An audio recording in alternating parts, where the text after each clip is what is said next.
কোমায় পড়ে থাকা রোগীদের যত্ন নিতে নিতে একে একে সবগুলো নার্স গর্ভবতী হয়ে পড়লেন। প্রথমে এটাকে সবাই কাকতালীয় ভেবেছে, কিন্তু তৃতীয়বারের মতো যখন একই ঘটনা ঘটলো তখন আর এটাকে সাধারণ ব্যাপার বলে কেউ আর এড়িয়ে যেতে পারলো না। আর ঠিক এমন সময় ডক্টর আরিফুল রহমান এমন এক সত্যের মুখোমুখি হলেন যা কিনা তার নিজের জীবনটাই বদলে দিয়েছে। ঢাকার একটি নামকরা বেসরকারি হাসপাতাল লাইফ কেয়ার বাইরে থেকে দেখলে খুবই স্বাভাবিক, পরিপাটি আর আধুনিক, কিন্তু হাসপাতালের ভিতরে আইসিইউ রুমে লুকিয়েছিল অদ্ভুত এক রহস্য। ডক্টর আরিফুল রহমান এই বেসরকারি প্রতিষ্ঠানে প্রায় 12 বছর ধরে চাকরি করেছেন। তিনি খুবই শান্ত স্বভাবের, তিনি সমস্ত নিয়ম মেনে চলা এবং রোগীদের প্রতি অত্যন্ত একটা যত্নশীল ডক্টর। সহকারীদের কাছেও তিনি খুবই সম্মানের ছিলেন, কিন্তু গত এক সপ্তাহ ধরে তার মনের ভিতরে এক অদ্ভুত রহস্য কাজ করছে। কারণটা ছিল আইসিইউর একটা কেবিন 305, আর সেই কেবিনে ভর্তি ছিলেন একজন রোগী, নাম তার রাশেদ মাহমুদ। প্রায় 8 বছর আগে তিনি ভয়াবহ এক সড়ক দুর্ঘটনায় পড়ে তিনি কোমায় চলে যান। বিগত এই 8 বছরেও তিনি আর সুস্থ হননি, কিন্তু অদ্ভুত একটা বিষয় ছিল তার শরীর। কোমায় থাকা রোগীদের যত দিন যায় তাদের হাত পার পেশিগুলো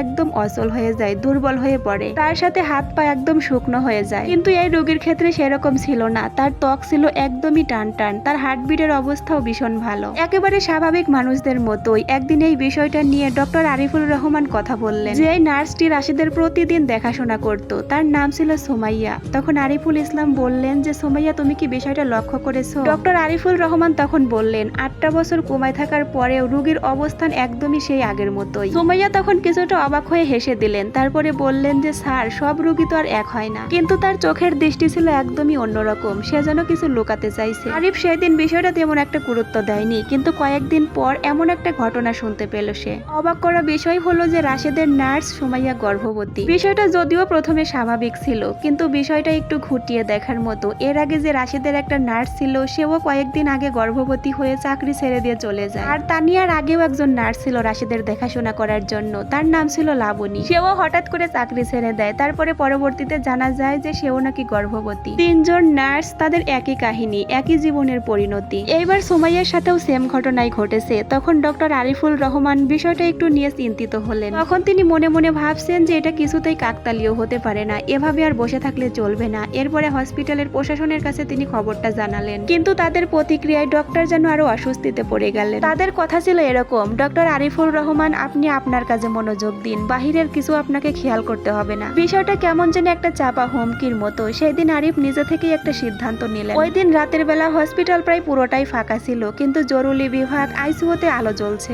ঘড়িতে তখন রাত 2টা বাজে। তখন ডক্টর আরিফুল রহমান নিঃশব্দে আইসিইউতে ঢুকলেন। তিনি আইসিইউ রুমের ভেতর ঢোকার পর তার চোখ সোজা 305 নম্বর বেডের দিকে। ততক্ষণে আইসিইউ রুমের দরজা একটু খোলা ছিল। তখন সে রাশেদের কেবিনের কাছে গিয়ে দেখলো যে রাশেদ স্বাভাবিকভাবেই আছে। তারপরেও তার কাছে কেন জানি না মনে হচ্ছিল যে কোনো কিছু হয়তো বা একটা গন্ডগোল আছে। এরপর ডক্টর রাশেদের কাজ বিলে এগিয়ে গেলেন। এরপরে তার কবজিতে হাত দিয়ে তার পালস চেক করলেন। তিনি রাশেদের পালস চেক করার পর তার ভুরু একদম কুঁচকে গেল, কারণ রাশেদের পালস একদমই স্বাভাবিক মানুষদের মতো। তখন ডক্টর মনে মনে চিন্তা করলো যে একজন গভীর ঘুমে আচ্ছন্ন মানুষের পালস তো এত হাই হতে পারে না। এরপর ডক্টর আরিফুল রহমান আস্তে আস্তে রাশেদকে ডাক দিলেন, রাশেদ, আপনি কি আমাকে শুনতে পাচ্ছেন? কিন্তু কোনো সাড়া নেই। ঘরটা একদম নিস্তব্ধ, এসির হালকা শব্দ ছাড়া ঘরের ভিতরে আর কোনো শব্দ নেই। আরিফ তখন ধীরে ধীরে রুম থেকে বের হয়ে আসবে, ঠিক সেই সময় একটা এমন শব্দ তাকে আটকে দিল। কেন জানি না খুব জোরে জোরে শ্বাস নেওয়ার শব্দ শোনা যাচ্ছে। তখন তিনি আবারও পিছন দিকে তাকালেন। তখন তিনি দেখলেন যে সবকিছু ঠিক আগের মতোই আছে, সেই স্বাভাবিক, কিন্তু একটা জিনিস বদলেছে, সেটা হলো রাশেদের ঠোঁট হালকা একটু একটু নড়ছে।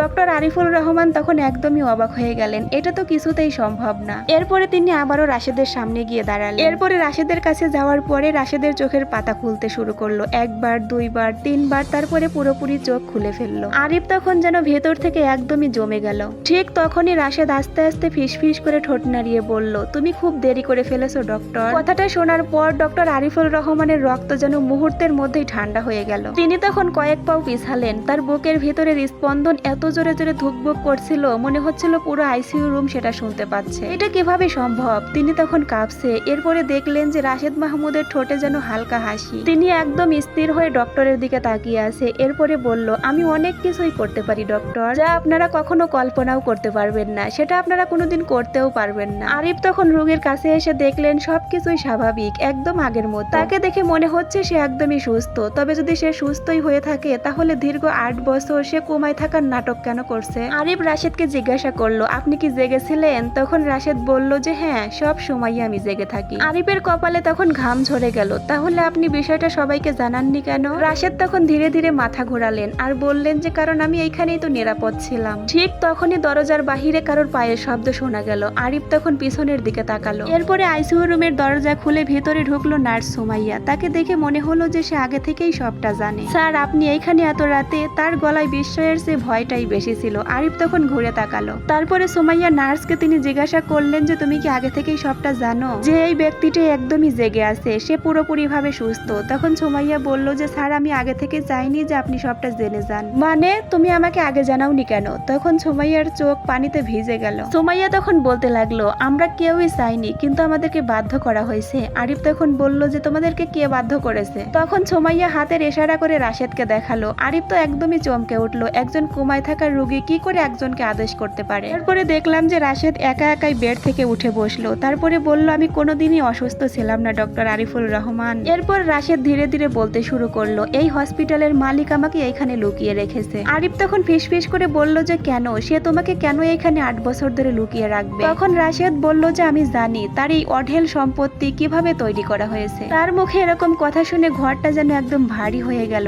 রাশেদ তখন আবারও বলল 8 বছর আগে আমি অ্যাক্সিডেন্ট করিনি, আমাকে মারার চেষ্টা করা হয়েছিল, কিন্তু আমি সেইখান থেকে ভাগ্যক্রমে বেঁচে যাই। তবে আমি যে মৃত সেটা ঘোষণা করতে পারেনি তারা, কারণ আমার লাশ খুঁজে পাওয়া যাচ্ছিল না। এই জন্য তারা আমাকে এভাবে কোমায় আটকে রেখেছে। আরিফ এই কথা শুনে তখন হতভম্বর হয়ে গেল। তারপরে জিজ্ঞাসা করলো যে তাহলে নার্সদের এই অবস্থা কেন? তখন রাশেদ বলল যে নার্সরা আমাকে সাহায্য করেছে, তবে আমি সাহায্য করার জন্য কাউকে জোর করিনি। তারা যখন আমার সত্যটা সবটা জানতে পেরেছে তখন তারা নিজে থেকেই আমাকে সাহায্য করত। সুমাইয়া তখন মাথা নিচু করে সেইখানেই দাঁড়িয়েছিল। এরপরে সুমাইয়া বলল যে আমি তাকে বিশ্বাস করেছিলাম, কারণ রাশেদ স্যার তো আগেই বলেছেন যে সবটা সময় এলেই প্রকাশ হবে। ঠিক তখনই আইসিইউ রুমে সব লাইট বন্ধ হয়ে গেল, একদম অন্ধকার। এরপরে সুমাইয়া আর রাশেদ বলতে লাগলো যে ওরা সবটা জেনে গেছে। কিছুক্ষণের মধ্যেই করিডোর থেকে অনেকগুলো পায়ের শব্দ, ঘরটা যেন একদম ভারী হয়ে গেল। রাশেদ তখন বিছানা থেকে উঠে দাঁড়ালো। তার হাতে স্যালাইনের ক্যানোরা এখনো লাগানো, কিন্তু তাকে দেখে একদমই মনে হচ্ছে না যে সে বিন্দু পরিমাণে অসুস্থ।